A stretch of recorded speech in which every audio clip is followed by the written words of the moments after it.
경찰이 성상납 의혹을 받는 이준석 국민의힘 전 대표를 조만간 소환하는 방안을 저울질하고 있습니다. 이와 별도로 윤석열 대통령 부인인 김건희 여사의 허위 경력 의혹에 대해서는 불송치 결정을 내릴 걸로 보입니다. 취재 기자 연결합니다. 김철희 기자.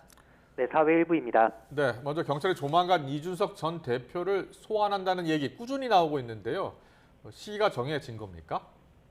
네, 아직 소환 여부와 시기 모두 확실하게 정해지진 않았습니다. 김광호 서울경찰청장은 오늘 기자들을 만나 이준석 국민의힘 전 대표 소환을 검토하고 있다는 원론적 입장을 내놨습니다.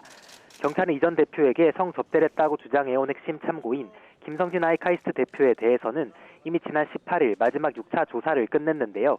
이후 사실관계 확인과 법리 검토를 진행하고 있고 그 결과에 따라 이 전 대표 소환 여부도 결정할 방침입니다. 문제는 공소시효입니다.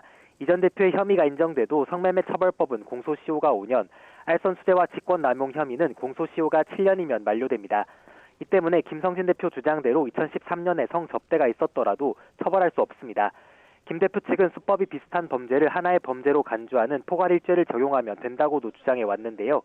김 대표 측이 이 전 대표에게 추석 선물을 줬다고 주장하는 2015년 9월을 기준으로 해도 다음 달이면 공소시효가 만료됩니다. 경찰이 오늘 공소시효 전까지 결론 내겠다고 거듭 밝힌 만큼 이르면 다음 달 초 이 전 대표를 불러 조사할 가능성이 커 보입니다. 다만 서면 조사 가능성에 대해서도 예단하지 않겠다고 밝혀 이 전 대표를 부르지 않고 사건을 마무리할 가능성도 있습니다. 김건희 여사의 허위 경력 의혹에 대해서는 불송치 결정이 내려질 가능성이 크다고요? 네, 초 오늘쯤 경찰이 김건희 여사의 허위 경력 의혹 관련 수사 결론을 내놓을 것으로 점쳐졌는데요. 법리 검토가 끝나지 않아 마무리까진 조금 더 시간이 걸릴 것으로 보입니다. 김광호 서울청장은 기자간담회에서 허위 기재 부분에 대해 실무진 차원의 확인 작업이 남아있다며 곧 결론이 날 것으로 전망했습니다. 김건희 여사 사건도 대부분 공소시효가 만료돼 경찰은 조만간 불송치 결정을 내릴 것으로 보입니다.